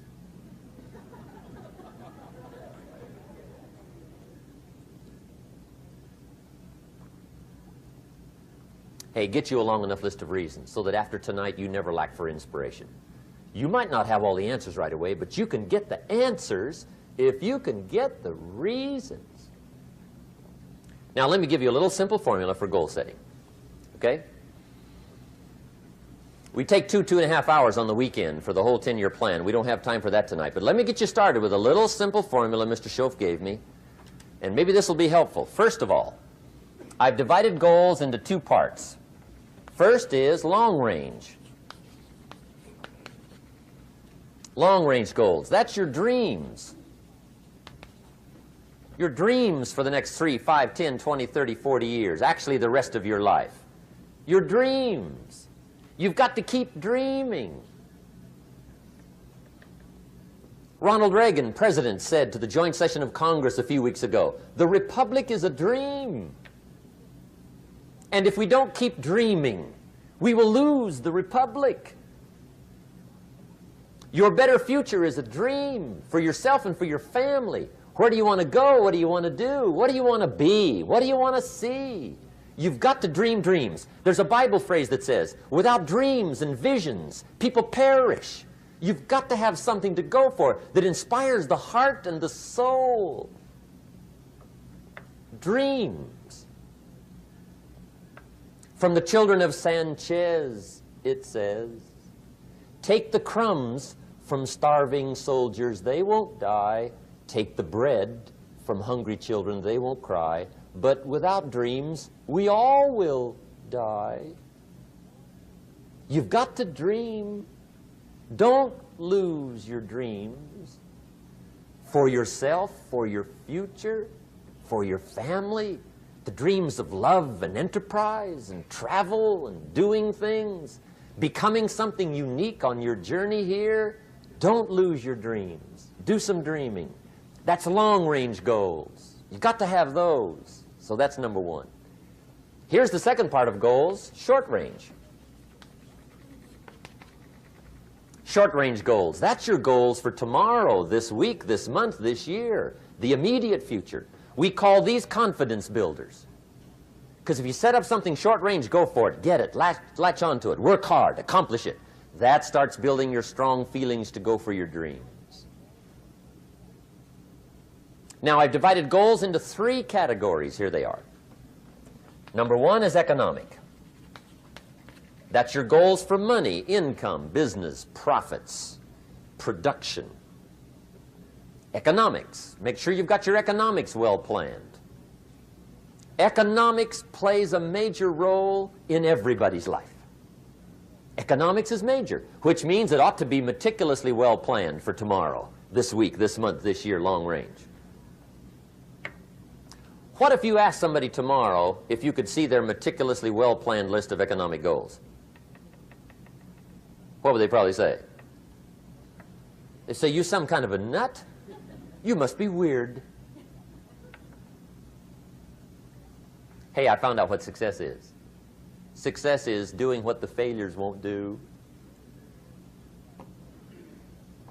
Make sure you've got your economics well planned. It'll put you in the top 5%. One of the key little subjects we talk about on the weekend is the 7 fundamentals for wealth and happiness. And that's one of them, well-planned economics. It's a fundamental if you want to do well. Join the top 5%. Anybody in this room can join the top 5%, if you will. Okay. Now here's the second category of goals, things. Make a list of the things you want. And on my list of things, now I put everything. Little things as well as major things. Doesn't matter how small it is, it goes on my list. I used to just put major things, cars, homes. I don't do that anymore. I now load my list with everything. Everything. And the reason is, part of the fun of having a list is checking it off. That's it. Boy, at the end of the day, if you can go, got it, got it, got it, got it, got it, got it, whatever it is, right? You get into the habit. So load up your list, the things you want. Now, when you check off something major, celebrate. That's an important point to make. Celebrate your achievements. Live it up. Have a party when you reach something you've worked for a while. See, we all grow from two experiences. One is called the pain of losing. The other one is called the joy of winning. We need both of them. Amplify them as much as you can, which also means make losing painful. If you set up something, fooled around, didn't get it, put it on yourself. On the other side, if you did get it, congratulate yourself. Self-congratulations is a sign of maturity. Seeking congratulations is a sign of immaturity. But hey, winning and losing, see, that's what it's all about. That's the name of the game. Now, some people lead such mediocre lives, at the end of the day, they don't know whether they're winning or losing. They got no clue. Guy's just going through the day with his fingers crossed. There's a better way. Okay, here's the third category of goals, personal development. Put those goals together. Personal development goals. That's your goals to be stronger, more decisive, be a speaker, be a leader, learn a language, all kinds of skills. Okay? The whole weekend seminar was designed to improve all your skills so that you walk away more skillful. And that's what you want, the personal development skills. That's what attracts, that's what brings good things to your life, the person you become more skillful. Now, this is quite a package to work on. Economics, things, personal development. For tomorrow, this week, this month, this year, long range. Okay? That'll get you started. Now, here's the simple formula for setting goals. It goes like this. A, work on your goals. That's step one. Work on them. And I put the word work there deliberately. Setting goals is plain hard work. I don't want to kid you. We haven't come here tonight to kid each other. It's work. I know it's work. That's why a lot of people just let it slide. It's work. Many people work hard on their job, but they don't work hard on their future. They just let that slide. And the work involved is making plans. I know most people don't. I understand that, but don't let that be you. Guy says, well, yeah, you work where I work, but the time you struggle home, it's late. You've got to eat a bite of supper, watch a little TV, get to bed. You can't sit up half the night. Plan, plan, plan. And the guy's behind. Good worker, hard worker, sincere.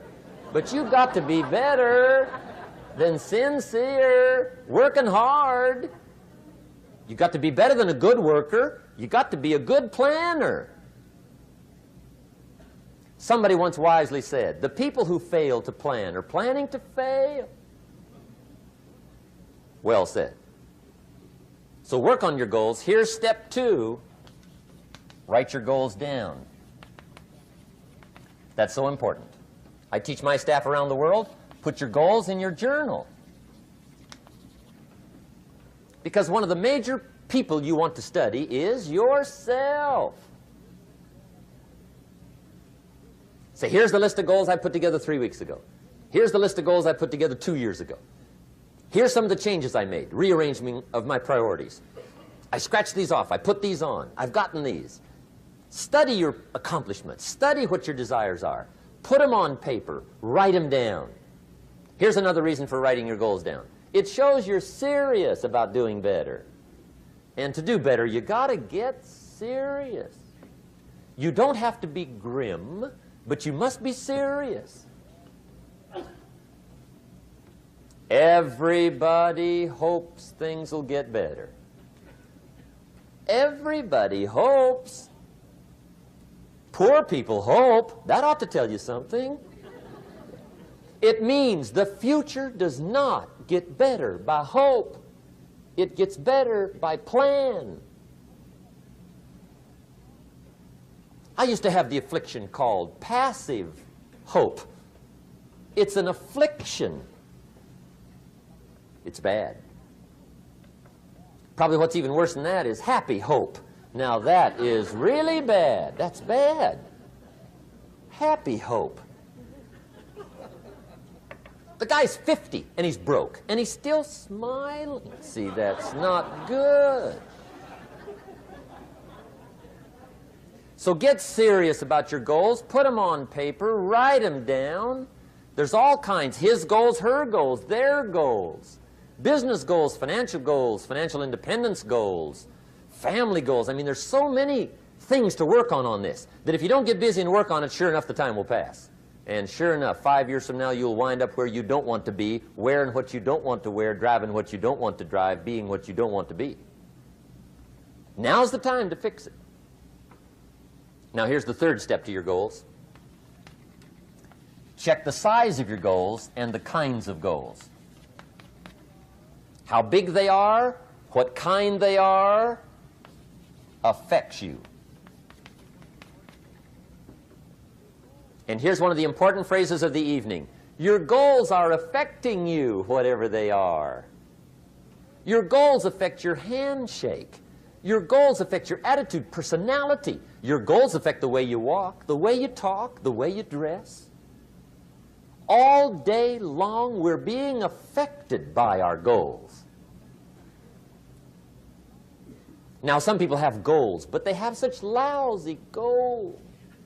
The effect is bad. I asked a guy one time, what are your goals for this month? The guy said, look, if I could just scrape up enough money to pay these lousy bills. That was his goal. I'm not saying it isn't a goal. It's a goal, but it's such a lousy goal, the effect is bad. You don't jump out of bed on Monday morning and say, oh boy, another chance to go out and scrape up the money to pay my lousy bills. See, you don't do that. Usually you say, oh, not another Monday.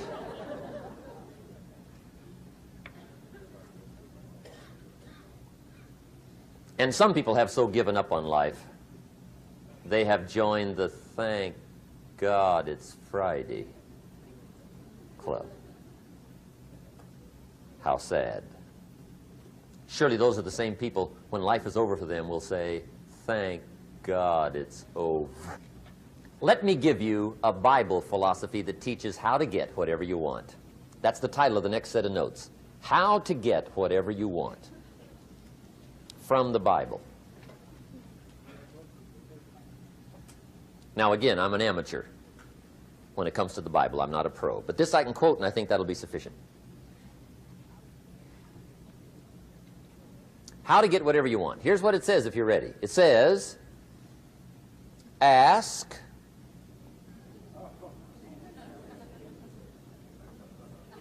that's it. End of notes. Ask. If there's one art in life to learn extremely well, that's got to be one of them. The art of asking. What does ask mean? Ask means, what do you want? And the formula is staggering. It says ask and what? A guy ought to look into that.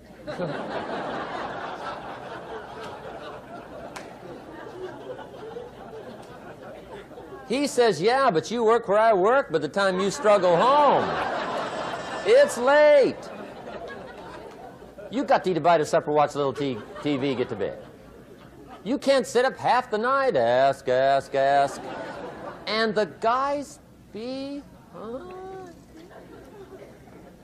See, you've got to be better than a good worker. You've got to be a good asker. Now, let me give you 3 key points on asking and receiving. This can do it. Number 1, asking is the beginning of receiving. Asking starts a unique process, mental and emotional. I don't even know how it works. All I know is it works. It's like pushing a button and all this machinery starts working. I don't know how. It just works. There's a lot of things you don't need to know how. Just work them. Some people are always studying the roots. Others are picking the fruit. I mean, it depends on what end of it you want in on. Asking is the beginning of receiving, so start the process. Here's number 2. Receiving is not the problem. Receiving is automatic. Now, if that's true, receiving is not the problem, what's the problem? Failure to ask might be one of your major problems. I don't know. Check it out. The guy says, oh, now I see it. I got up last year and hit it every day, but there's not a scrap of paper with my goals on it. Good worker, poor asker. So you got to change that. Here's number 3. Receiving is like the ocean. There's plenty, especially in California. It's like an ocean here.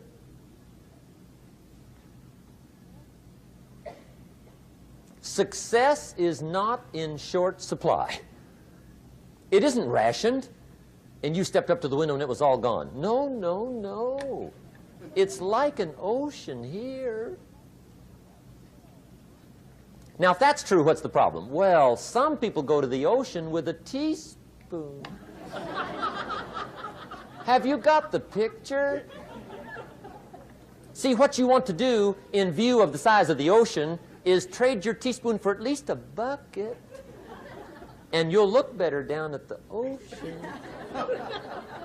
Kids won't make fun of you, right? Okay. Now, there's 2 ways to ask, and we'll wrap up goal setting. 2 ways. Here's number 1. Ask with intelligence. It didn't say ask intelligently, but I'm sure it meant that. Don't mumble. You don't get anything by mumbling. Be clear. Be specific. Intelligent asking means how wide, how high, how soon, when, what size, what color, how much. Define what you want and describe what you want. That's powerful. In the weekend seminar we teach, goals become like a magnet. They pull you that direction. And the better you describe them, the more they pull. So ask intelligently. Here's number 2. Ask with faith.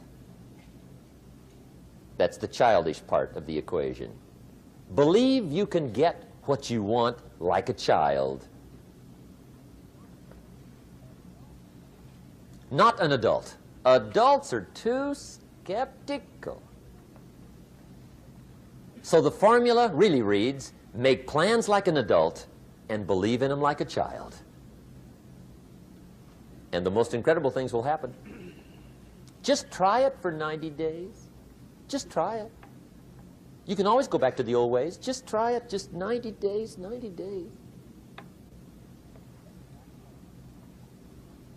Now, here's the last qualifying phrase on goal setting, as we promised to qualify everything. And it simply goes like this. Remember, you won't get everything you want. And we've already studied the reason for that. Simply, sometimes it hails on your crop and rains on your parade. It's that kind of planet. So you won't get everything you want, but if you will work this goal-setting formula, you can get plenty for wealth and happiness. Okay, that's goal setting. We use it around the world. We recommend it. Now, maybe it won't work as well for you as it has for me. I don't know. Maybe not. But what if it did? You got to try. Okay. Here's the last subject, the day that turns your life around. Let me just quickly give you a list of 4 emotions that can change your life in one day. Emotions are powerful. Sometimes it doesn't take much to alter your whole life direction.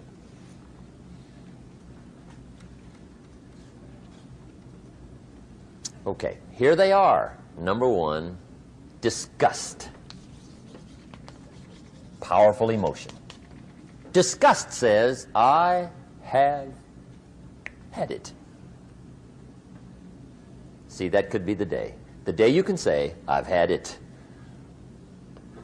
And whether you've had it with something small or something major, the day you can say, I've had it, may not be the day it ends, but the day it begins.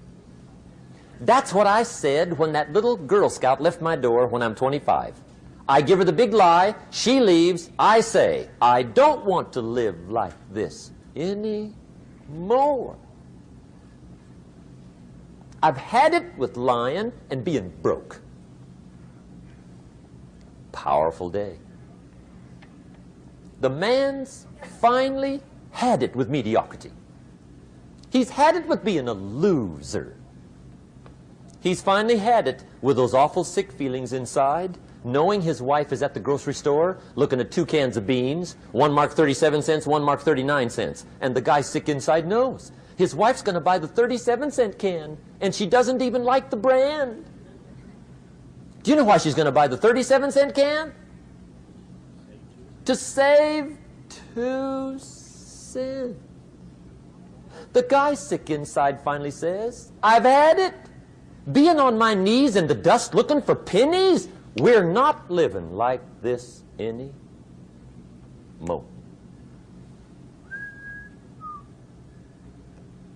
Could be the day that turns your life around.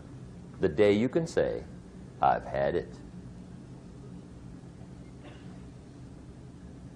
He walks into his closet and rips everything in it to shreds and says, I've worn this embarrassing stuff for the last time. And not only will I never wear it again, no one else will ever wear it again. Commit an act that says, I've had it. Powerful. Here's the next one, decision. And decision-making is powerful. And it's emotional. That's those knots in the pit of your stomach, right? Waking up in the middle of the night in a cold sweat, trying to decide. We sometimes call it inner civil war. What shall I do? Well, for progress, you must decide. The best advice I can give you came from a wealthy friend of mine who said, if it's easy, do it easy. If it's hard, do it hard. Just get it done. If you went home tonight and in the next few days cleaned up a whole list of decisions, that might furnish enough inspiration for the next 10 years. I found this out many times after you've decided. Getting on with it is easier than deciding. Sometimes decision is the toughest part. Here's the next emotion, desire, wanting to bad enough. And I don't know how to tell you to want to. That's something you've got to come up with. There's 2 things I know about desire. Number 1, it comes from inside, not outside. You don't send off for it. Number 2, I know desire can be triggered by something. Who knows what it might be? Sometimes desire waits and sleeps for something to happen. Maybe it's a book, maybe it's a song, maybe it's a sermon, maybe it's a lecture, a seminar, maybe it's the conversation of a friend, a happening, an event. Who knows? The best advice I can give you is what I give my staff. It goes like this: welcome every human experience. You never know which one is going to turn it all on. Even the bad experiences. Sometimes from the bitterest experience comes the greatest awakening. So let down the barriers, take down the walls. The same wall that keeps out disappointment keeps out happiness. Let life touch you. Don't let it kill you, but let it touch you. Here's the last one. This one's powerful. Resolve. Resolve says, I will. Two of the most powerful words in the language. I will. Benjamin Disraeli once said, nothing can resist a human will that will stake even its existence on the extent of its purpose. Shortly put, I'll do it or die. See, that's powerful. That could be the day that turns your life around. The world has a strange way of stepping aside when somebody says, I'll do it or die. The man says, I will climb the mountain. They've told me it's too high, it's too far, it's too rocky, it's too difficult, it's never been done before, but it's my mountain, I will climb it. Pretty soon you'll see me waving from the top. Or dead on the side, because I ain't coming back.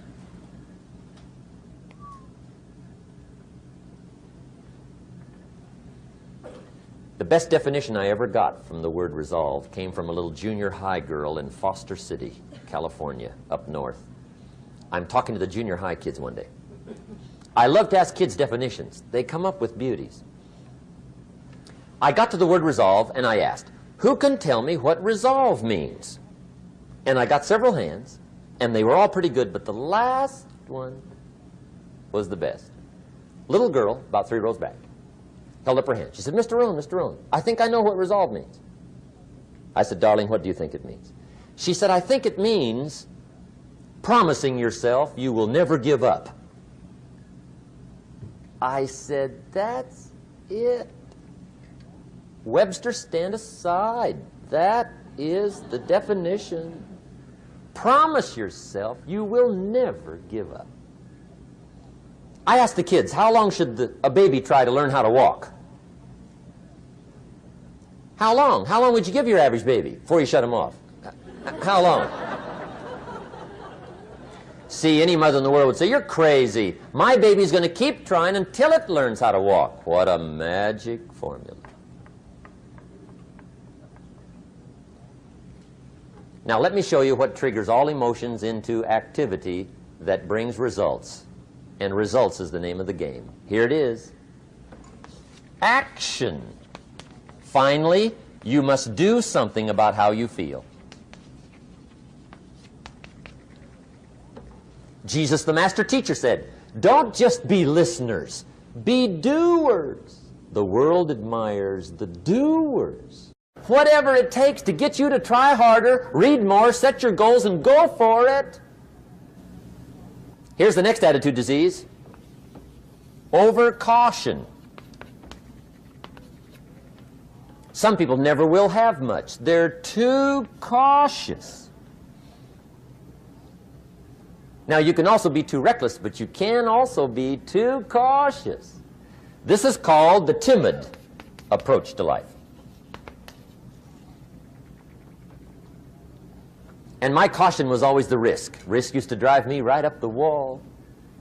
I used to say, what if this happens? It's called the language of the poor. What if this happens? And on top of that, if this was to happen, look at the fix I'd be in. I better not try. I could always ace myself out. Then I'll tell you what changed my whole life when I finally discovered it's all risky. The minute you were born, it got risky. If you think trying is risky, wait till they hand you the bill for not trying. If you think investing is risky, wait till you get the tab for not investing. See, it's all risky. Getting married is risky. Having children is risky. Going into business is risky. Investing your money is risky. It's all risky. I'll tell you how risky life is. You're not going to get out alive. That's risky. The Englishman says, well, if that's the way it's going to work out, let's give it a go. Right, that's what it's for. Give it a go. Somebody says, yeah, but I'm looking for safety and security. Fine, then huddle in a corner. We'll cover you with a sheet, bring you 3 meals a day. And we'll protect you, feed you, look after you, care for you. We won't let anything happen to you. And you'll probably live to be 100. The guy said, well, yeah, I'd live to be 100. But what a way to live. Right. What a way to live, safe and secure. Don't ask for security. Ask for adventure. Better to live 30 years full of adventure than 100 years safe in the corner. And see, it's not important how long you live. What's important is how you live. Here's the next attitude disease. We're almost through with this motley list. In fact, we're almost through. Hang on. The next one is pessimism. Pessimism, the deadly disease of always looking on the bad side, the problem side, the difficult side, checking all the reasons why it can't be done. The poor pessimist leads an ugly life. He doesn't try to figure out what's right. He tries to figure out what's wrong. He doesn't look for virtue. He looks for faults. And when he finds them, he's delighted. How ugly. This is the poor guy who looks through the window, doesn't see the sunset. He sees the specks on the window.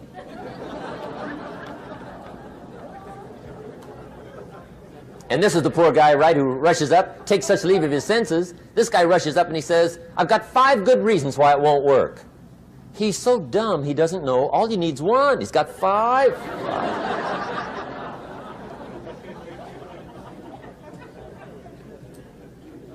To the pessimist, the glass is always half empty.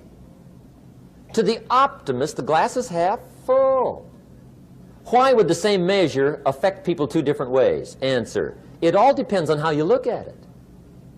Our lives are mostly affected by the way we think things are, not the way they are.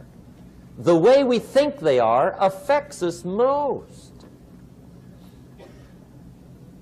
There's a subject we don't have time to get into tonight called better thinking habits. One of the major things Shoaff taught me when I met him, he said, poor thinking habits keeps most people poor. Not poor working habits. Most people work hard, but they don't think hard. And Shoaff taught me that the mind is like a factory, a mental factory. And whatever you think about all day long pours ingredients into this mental factory. And that's what builds the economic, social, financial fabric of your life. He quoted me a Bible phrase that says, as you think, so you become. How awesome. When he talked about poor thinking habits, he had me. I used to start the day reading the morning newspaper. I mean, you can believe that or not. I'd get a cup of coffee and read the paper. I'd load up on wars and riots and murders and stabbings and killings and bank robberies and muggings and car wrecks and tragedies. I'd even read the back pages. I seem to like that stuff for some weird reason. I'd load up on all that, and then I'd start the day. You can imagine the kind of days I used to have. You walk around on your financial knees. They call you economic peewee.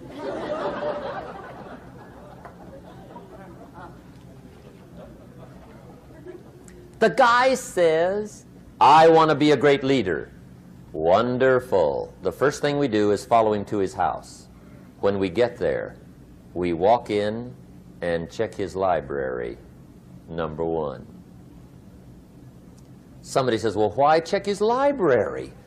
The reason is because what a man reads pours massive ingredients into his mental factory, and the fabric of his life is built from those ingredients. You would not believe what some people have got in their house to read. You would not believe. One of the best dressed up words I know for a lot of it is trash. Can you imagine dumping a barrel of trash into this mental factory every day and coming out with a rich, dynamic, positive life? It can't be done. You might as well try making a cake with cement. The kids back in Danbury, Connecticut, high school, they're asking me questions one day. I'm talking to the kids. Kids got good questions these days. One of them said to me, Mr. Rohn, how do you build the good life? I said, it's simple. It's not easy, but it's simple. Here's how you build anything. Select the right ingredients, keep out the wrong ingredients, and it starts with thought. Everything starts with thought. So you must be wise and careful what you think about, because that starts everything. You got to be wise and careful. I asked the kids, what would happen if somebody dropped sugar in my coffee? They said, well, you'd be okay. I said, what if somebody dropped strychnine in my coffee? They said, well, you'd be dead. I said, correct. Lesson 1. Life is both sugar and strychnine. You gotta be careful. I said, what if my worst enemy drops in the sugar?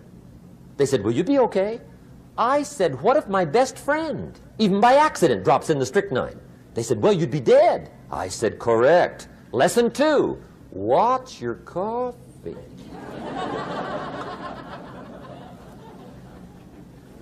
You got to be careful. See, it doesn't matter who hands you the bad stuff.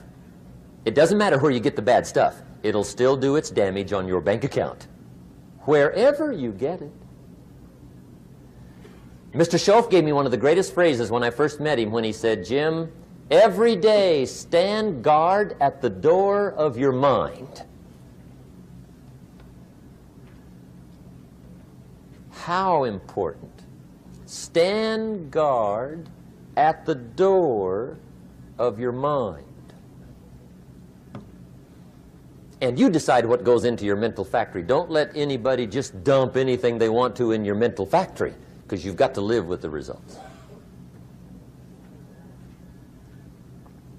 Okay, here's the last disease, and we're through with this list. In fact, we're almost through. Hang on. The last subject is very brief. The last disease, but this one is deadly. Engage in this one, indulge in it even slightly, and you might as well forget the future, because it's going to forget you. Complaining, crying, whining, griping, a Bible word called murmuring. See, that'll ace your future. Spend 5 minutes complaining, and you have wasted 5. And you may have begun what's known as economic cancer of the bone.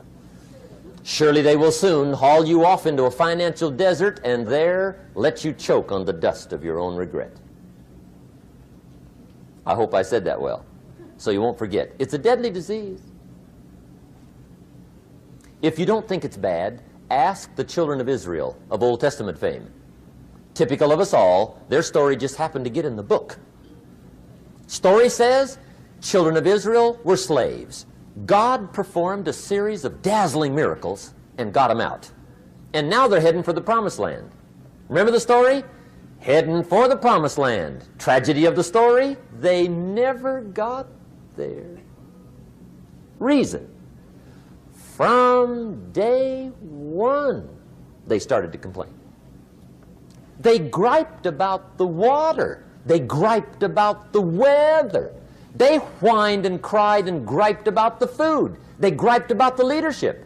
They whined and cried because it was too far, too cold, too hot, too difficult, too miserable. I mean, they whined and cried for years.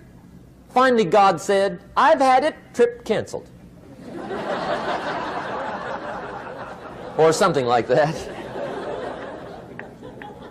The story says they died in the desert, never got to the promised land. Which I think means 2 things.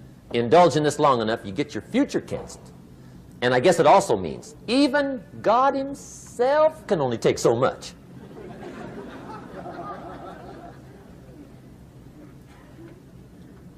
Okay.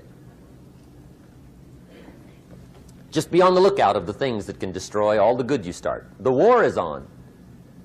And this evening, tomorrow, mentally, personally, socially, economically, you got to make sure you're winning the war. And this is part of it.